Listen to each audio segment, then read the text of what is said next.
This is Art Sense, a podcast focused on educating and informing listeners about the past, present, and future of art. I'm Craig Gould. On today's episode, I speak with author Christine Ross about her new book, Art for Coexistence: Unlearning the Way We See Migration. Ross is a professor of contemporary art history at McGill University and uses that lens to examine contemporary art's response to migration crises around the globe. The book asks the question, can art provide an emotional gateway to humanizing the life-threatening journey of migrants? And now, a conversation about art's ability to create empathy and compassion with author Christine Ross.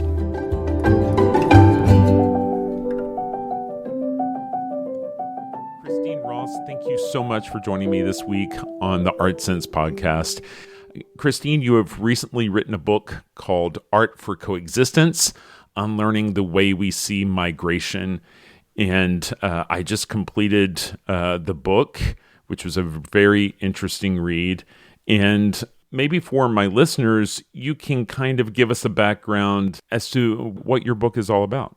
I think it really has to do with contemporary art's response to what has been called the migrant crisis, the so-called migrant crisis.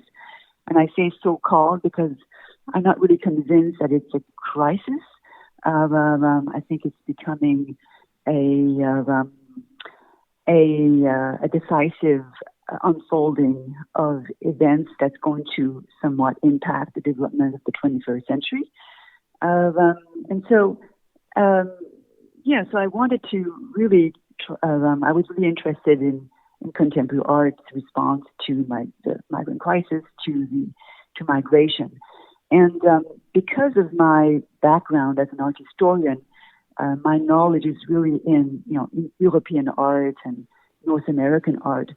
And so I really wanted to be attentive to European and North American response to the migrant crisis, because of course there is a multiplicity of responses, which is beyond the so-called sort of Western world.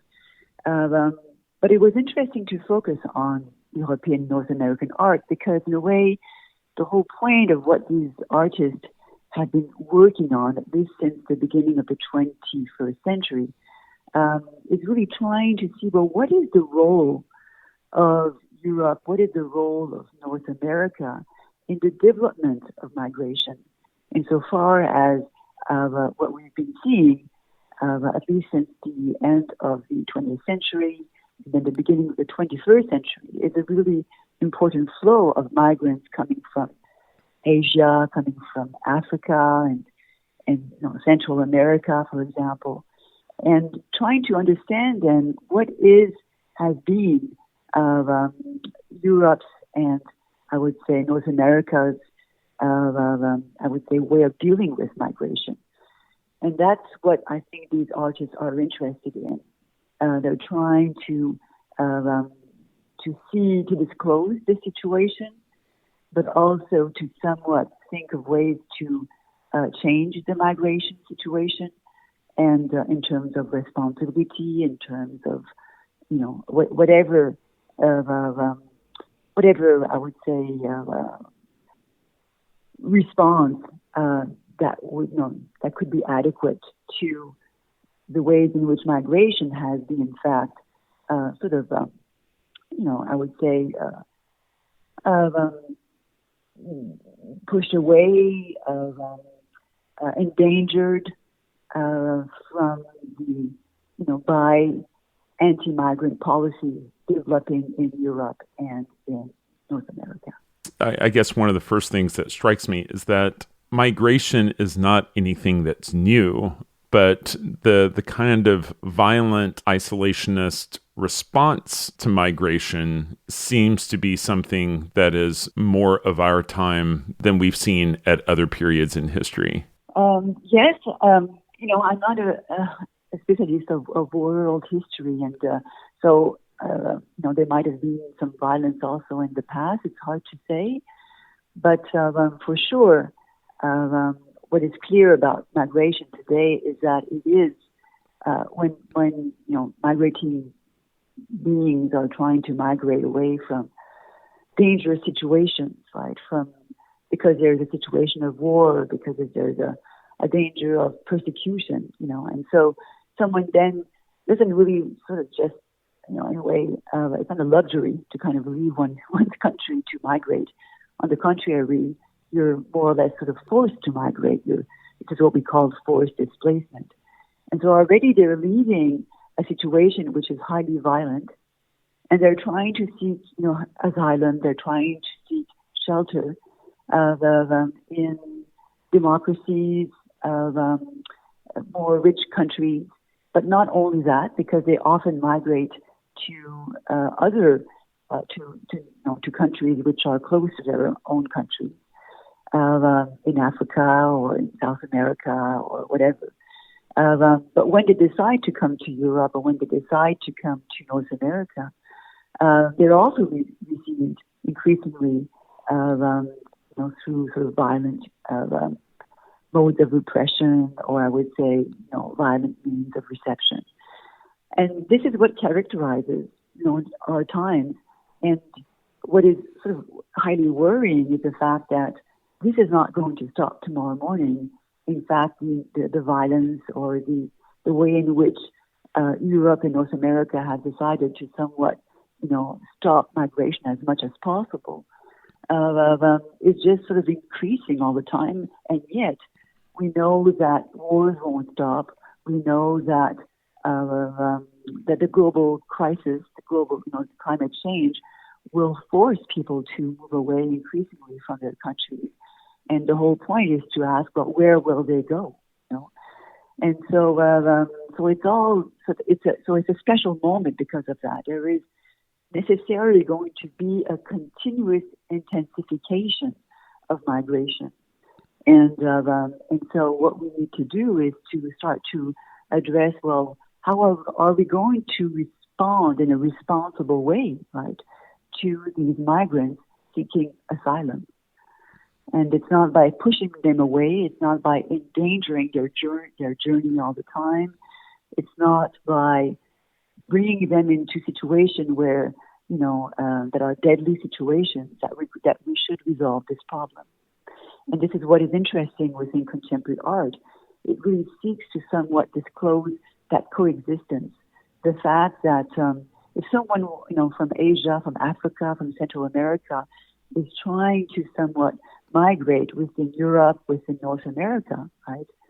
Well, North America and Europe is responding and endangering, their own situation. So there is this type of coexistence, the way in which one migration is going to be somewhat affected by the response that European and I would say North American increasingly anti-migrant policies, and so you have this sort of interdependency which is evolving all the time. And what the artists are trying to do is to somewhat disclose that situation, the problems of that situation. But at the same time, they're trying to think coexistence in a more positive way, saying, well, maybe we could also coexist in a way that would bring forward more equality, more mutuality, right? More agency, in a positive sense, of migrants having agency in their own fate within this overall migration situation. And so coexistence seemed to me to be the key term, the sort of dark coexistence, but also artists trying to think more luminous forms of coexistence.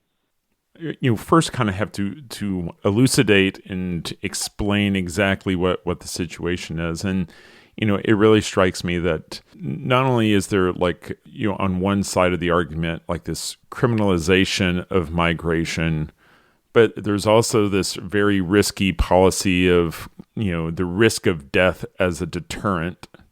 It puts these migrants in a really odd situation of trying to flee a situation where they're at the risk of death and have to go through the risk of death to try to make it to the next place. I mean, they're left in a very precarious choice, which is very life-threatening either way, right? Exactly. And, there's an African philosopher whose name is Achille Mbembe, who speaks about necropolitics, the type of politics of death or politics of injury. And in his books, he speaks a bit about, migration, but he also speaks of any form of politics that have to, that unfolds in such a way that it, in a way it sort of promotes the injuring of the other. And I think that that's a really interesting term to really describe what is happening. The EU, the European Union, but also North America, and I'm speaking here of the U.S., but also Canada, in relation to its indigenous population, who have historically been also forcibly displaced, right? Well, the whole point is that the response, to the migration or migrant journeys, is increasingly and has been about really militarizing, the borders. It's been about prolonging detention, intensifying sort of pushbacks, which means that you're in a way you're the migrant who arrives, in Europe or even in for example, the U.S. Well, they're going to be pushed back to the country of origin. And of course, and that implies the whole endangering of that person, because if this person left, it's because his or her or their life was endangered, but they're pushed back, into their country of origin. You have deportation, you also have this sort of multiplication of camps, right? Refugee camps, and which were supposed to be temporary sites where migrants could stay while their papers for their claims for asylum would be sort of processed, trying to wait for the processing of their papers. But it ends up that within these camps, they stay 1 month, often 10 months, often 2 years, and some of these camps have become like cities to a certain point. And so all of that partakes of a sense of injury, a sense of death, of creating hostile terrains for migrants as a way to dissuade them from coming to Europe or to North America. And so this is what I saw, what was interesting, within the artworks that I was examining, which really are artworks that developed at least, since the beginning of the 21st century. What they wanted to do was somewhat to disclose that situation of injury, that situation of death, which is what migrants are living when they're attempting, to migrate. Because these situations are often more or less hidden. We don't really speak about that in main media. I mean, there are sometimes some news about these things, but not in a significant way. And so they had to find ways to speak about that, to disclose that situation. And then once it's disclosed, right, well, what do we do about that? And they had to sort of, what I like about these artistic practices is that they had to invent sort of new strategies, new aesthetic strategies to represent, these situations. And that's what also made it quite relevant, the ways in which art has to reinvent itself when it starts to speak about a new reality. And so for, an art historian like myself and really looking at contemporary art, that was also what I wanted to somewhat tease out, to see, well, what is specific then? What is art's role? We often say our art cannot change the world, but maybe it cannot change the world, but it can certainly make us aware of many problematic aspects of the world. And it might sort of also incite individuals to somewhat change their own attitude, towards migration. In the book, you profile a number of artists who have created works that engage, illuminate the problem, and try to inform and invoke an emotional response. And we can speak about some of those specific displays. But in the end, are we being challenged by the artists to simply observe, have an emotional response, and recognize the situation, or is there a call to action? I think there is, in some works, there is a call to action. In some works, there's a call to sort of think, to become aware, to meditate upon the situation. But what I like about these works is that, and of course, we can never really completely, know what is going to be the actual, result of looking at an artwork that deals with the migration situation. But for sure, what is interesting is that they really are about, and that's what the term coexistence, why it's so important in a way. And for me, it really sort of emerged from looking at these artworks, is that they really want to make North Americans, because the viewers are mostly going to be North Americans, are mostly going to be, Europeans, and not exclusively, obviously, but, in a more sort of majority of viewers who are going to access these works, really come from Europe and from North America and the so-called Western world. And so the whole point is that they want to sort of make them, and I'll say us because I'm a North American, right? They want to make us aware that we're part of that story. So it's not about just observing and say, oh, wow, this is migration. That's what's happening. This is what is happening to the migrants. In fact, what they're telling us is that we're part of the history of migration. We're part of the politics of migration. We're part of the policies of migration. And hence, we need to start to become aware of that. It's not an event or a series of events or a phenomenon that is separated from us. We're part of it. And that's what I like about these works. And so they're trying to find ways to make us aware of the fact that we then are part of this. And so then it brings in a series of questions.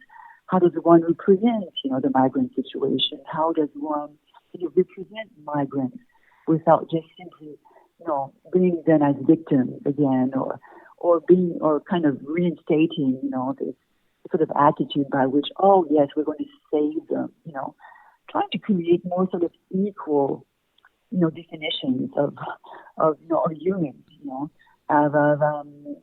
throughout the planet, and so that's what's interesting, and so, and in some works, they're really asking us, in fact, to be, I'm thinking, for example, of Teresa Margolis and her work, La Promesa, for example, which is, and it's just an example where it becomes, a bit more concrete.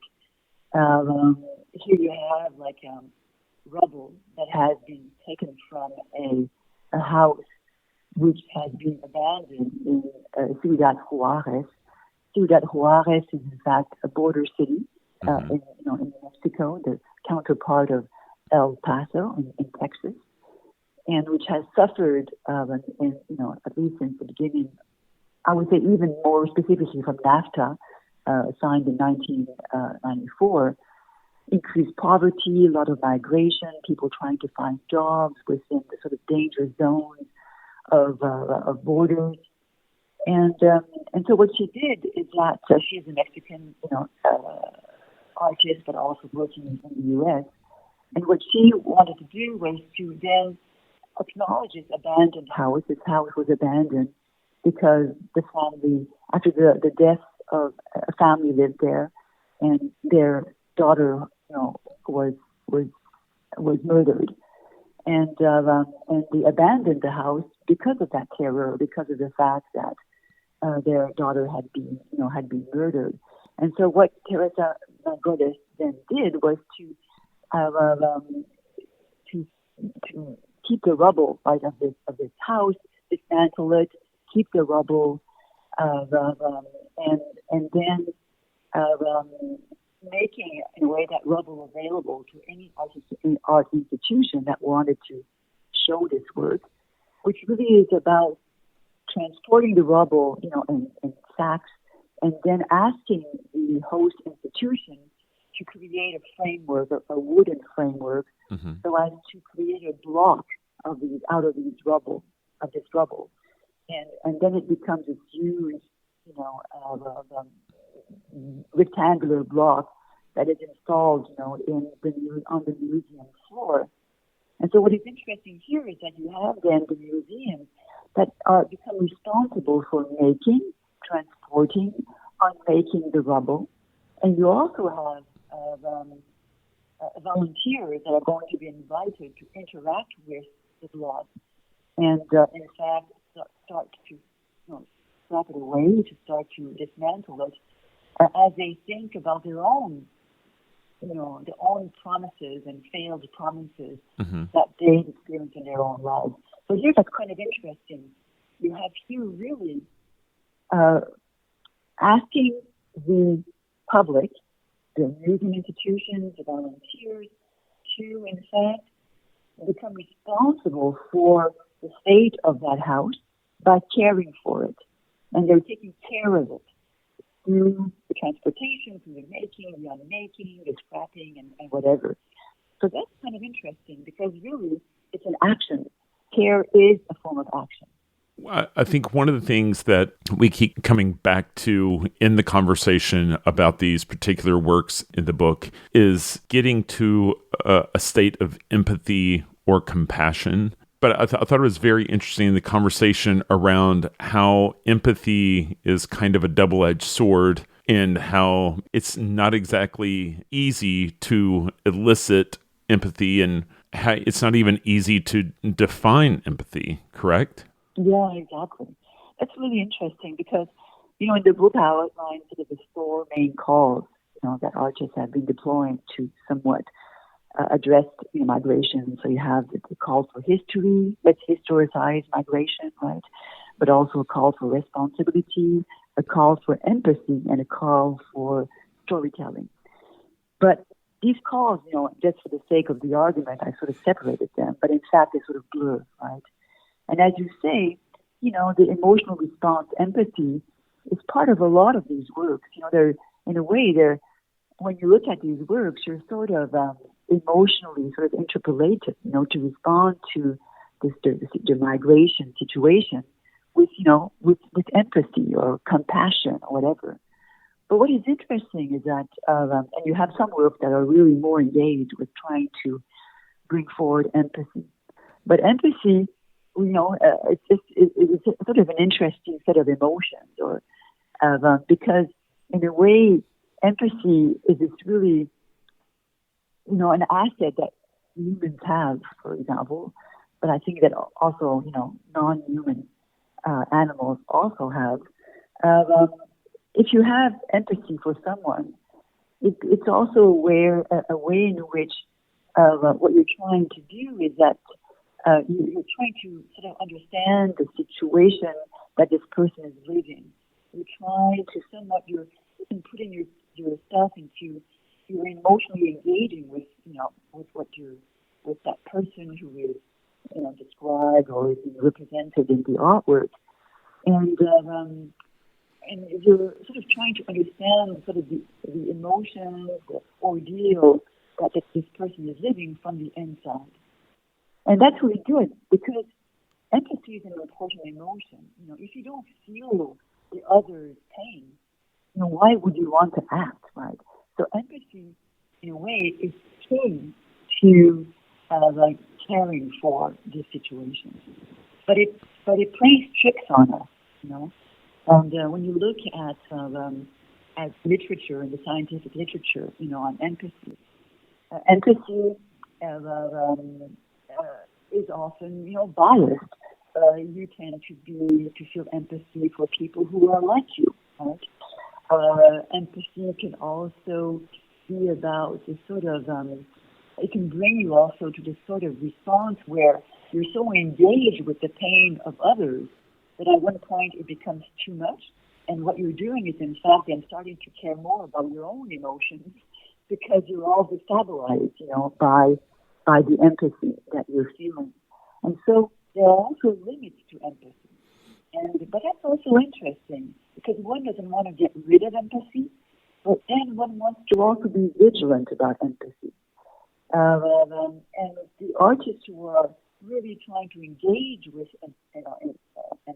empathy and response that has to do with empathy, they try to bring forward some elements within the artwork to ensure that you'll never get rid completely of the ambivalences of empathy, but you can try to somewhat reduce the ambivalence as much as possible. For example, if you historicize the migration situation that you're trying to represent, well, then it gives gives some tools to the viewer who might feel empathy, but will not feel completely powerless, because then the viewer starts to understand why this migration situation has unfolded, and maybe we'll even find ways to start to think about, methods or, actions that can help to alleviate this situation. So that's kind of an interesting challenge for artists, triggering empathy, allowing for the ambivalence to come about because you can't control them completely, but then trying to somewhat reduce as much as possible, the possible biases, for example, of empathy. Sure. I thought it was very interesting, the conversation around Tania Bruguera's work at the Tate, where she was actually trying to force empathy in a particular room. Can you talk a little bit about that?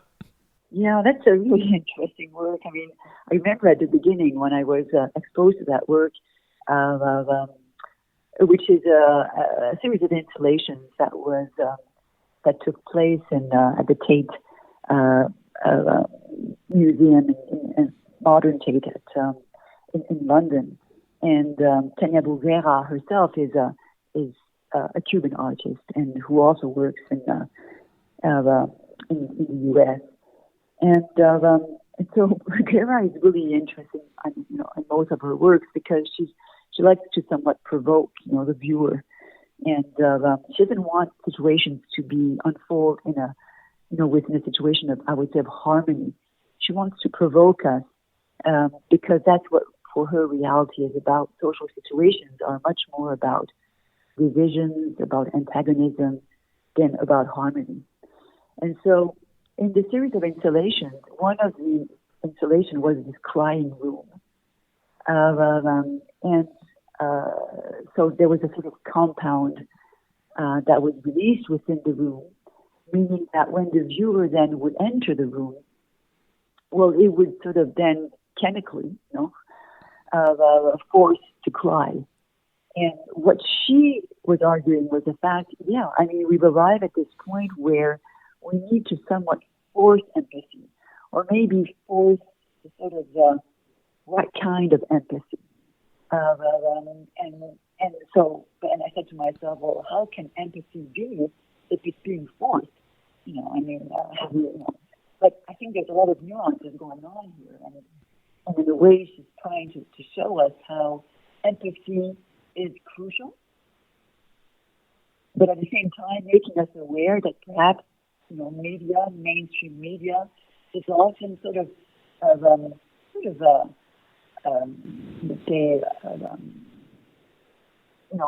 abusing that form of interpolation. Often when media speaks about migration situations, it tends to victimize, the migrants. It tends to make us feel sort of powerless. And it sometimes creates too much empathy in a certain way. And then we start to numb ourselves. And we sort of disregard what is in fact what is being shown.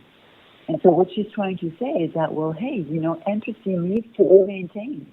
But the whole dilemma, the whole challenge is to say, well, how can we revive it in a way that it's more sort of, really sort of more I don't know the word authentic, but let's say more more vivid, more oriented toward having a genuine response to the migration situation. So I like her work because the ambivalence of empathy is brought forward. She's not shying away from the ambivalence because the ambivalence will always be there.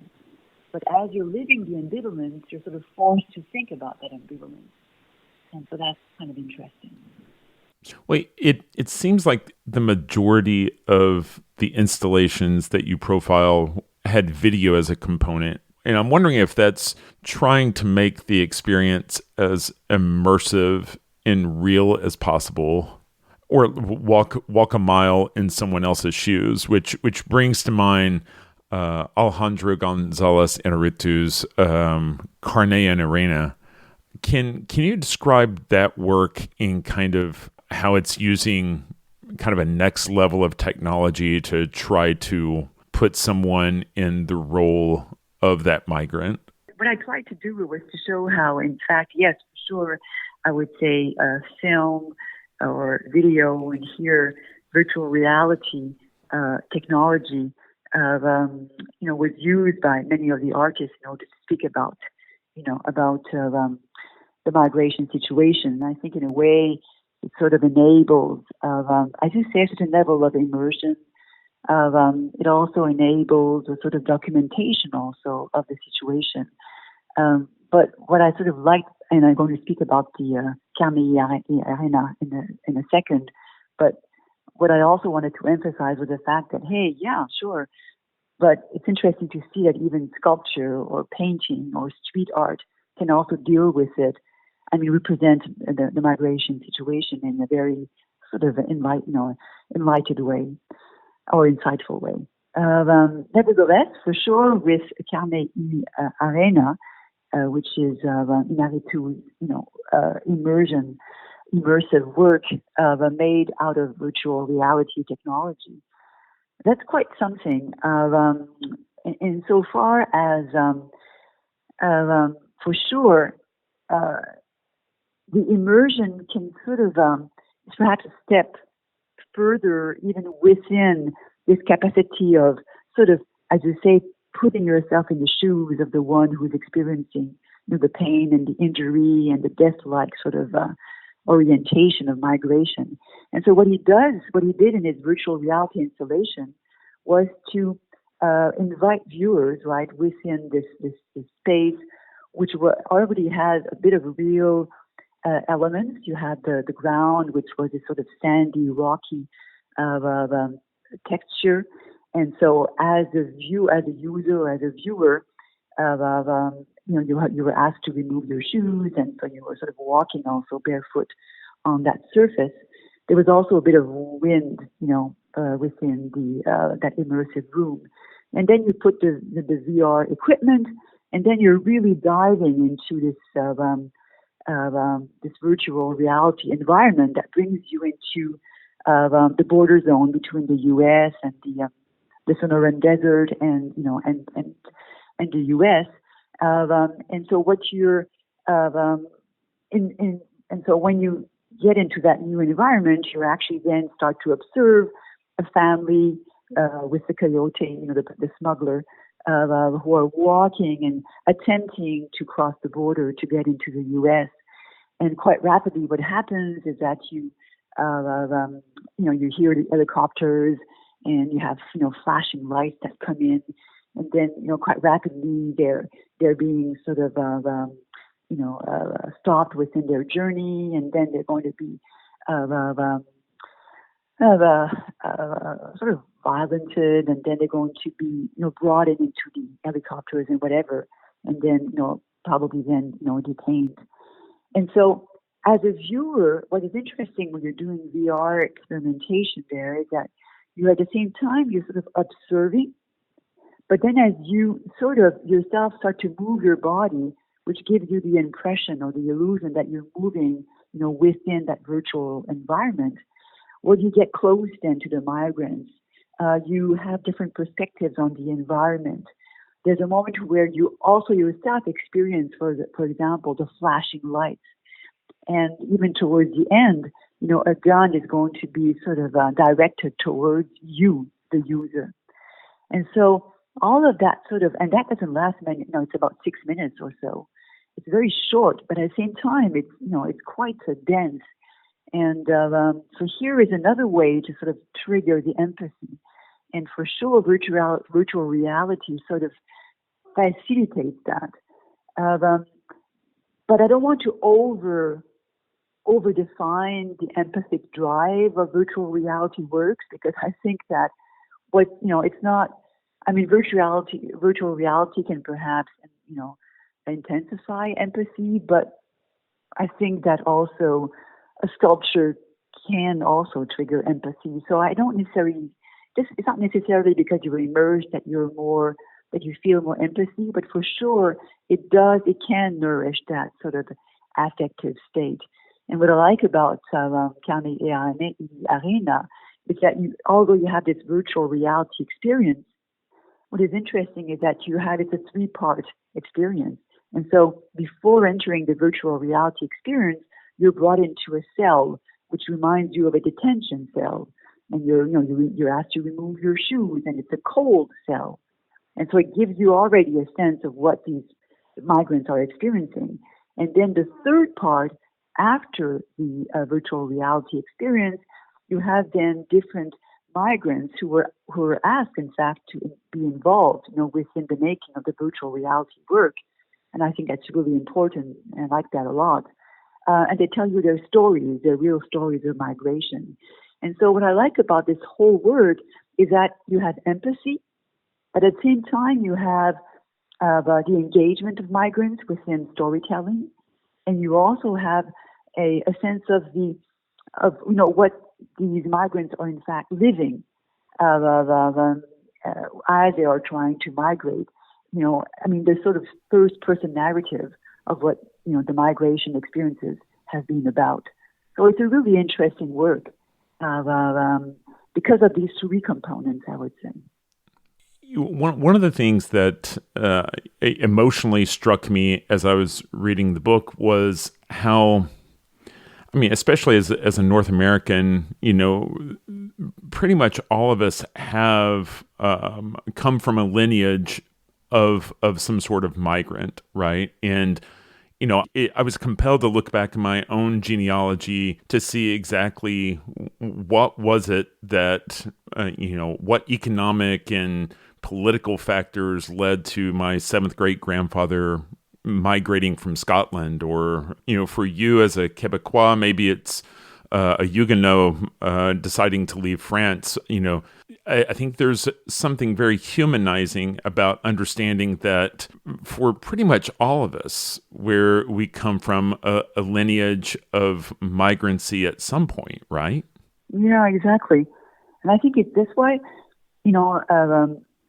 some of the work like Akam Fra's work, for example, what is interesting is when you have works that also kind of compel you to sort of then widen your view of the current, migration situation. And as you say, to sort of historicize it, and then to go more deep into history and think of all the migrations, as you say, that have sort of, more or less created most of the societies that we live in everywhere on the planet.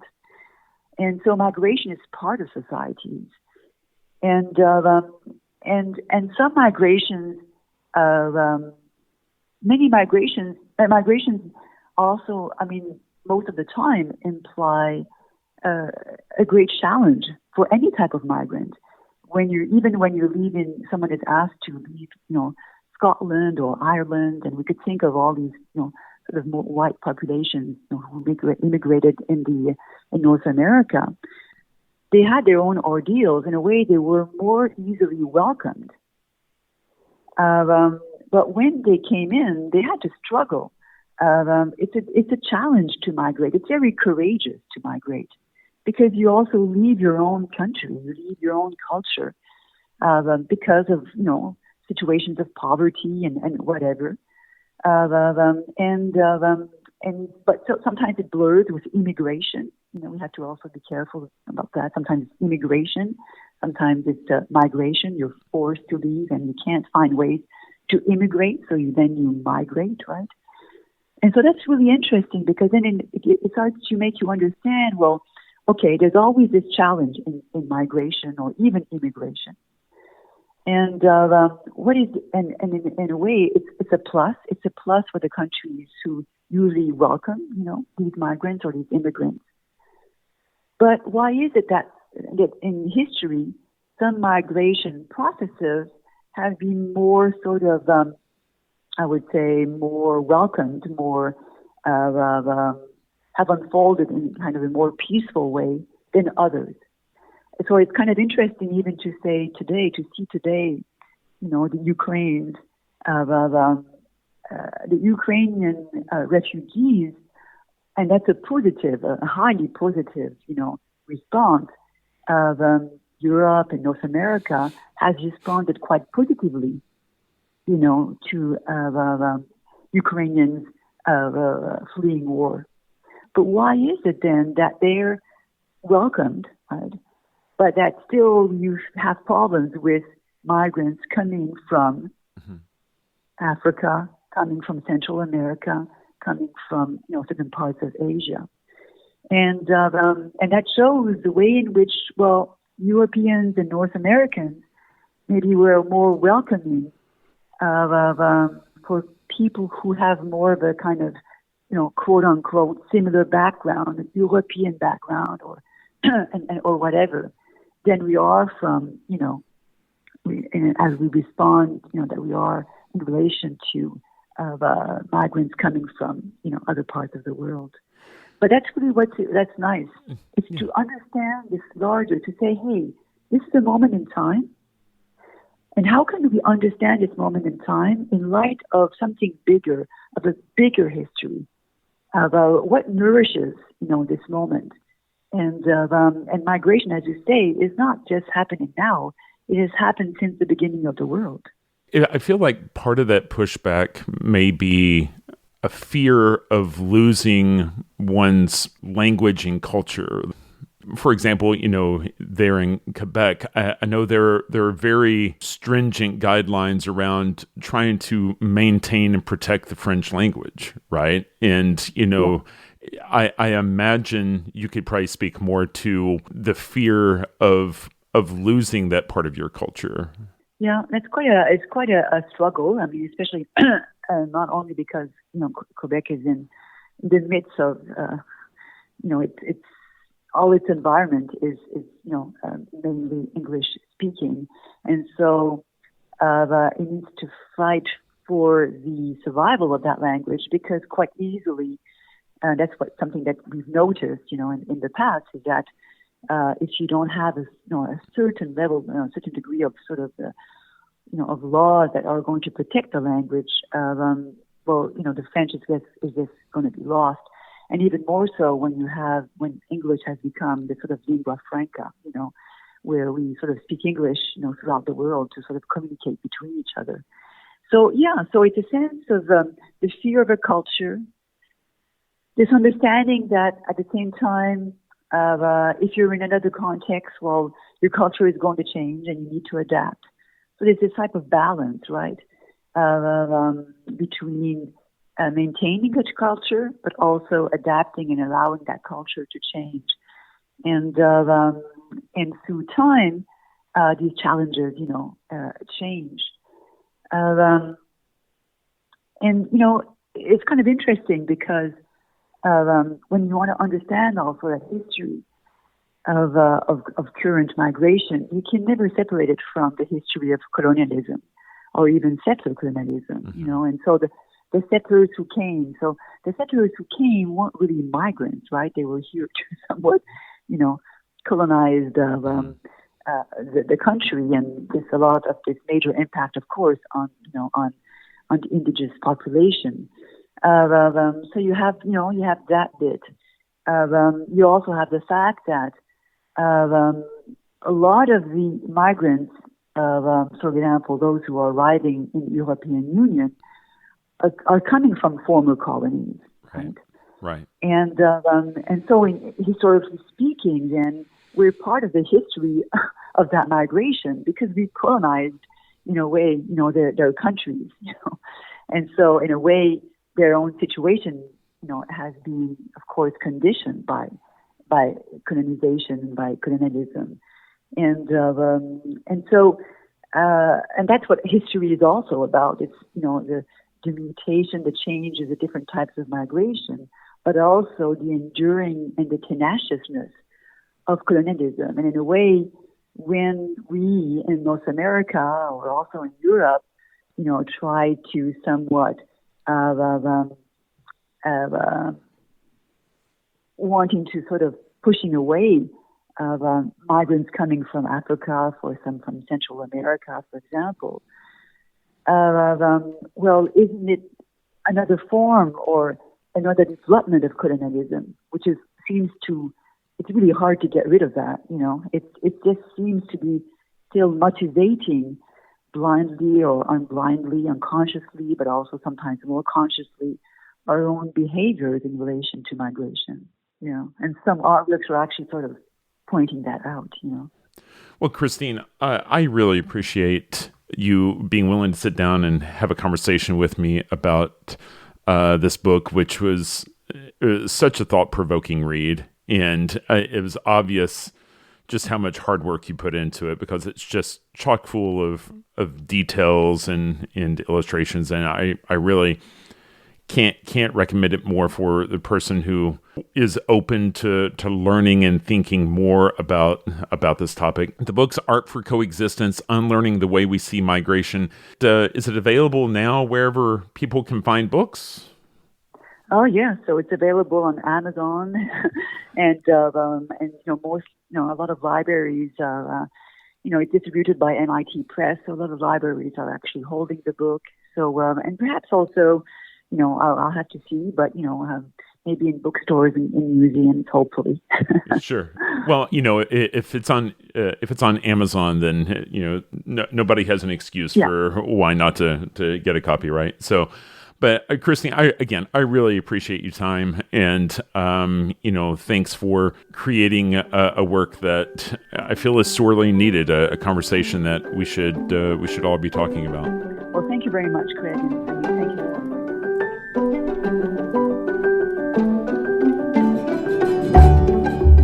That's all the time we have for this week. You've been listening to ArtSense. You can find the show on Apple Podcasts, iTunes, Google Play, Stitcher Radio, Spotify, or your favorite podcast app. If you've enjoyed this podcast, be sure to subscribe. And while you're there, please rate the show and leave a quick review.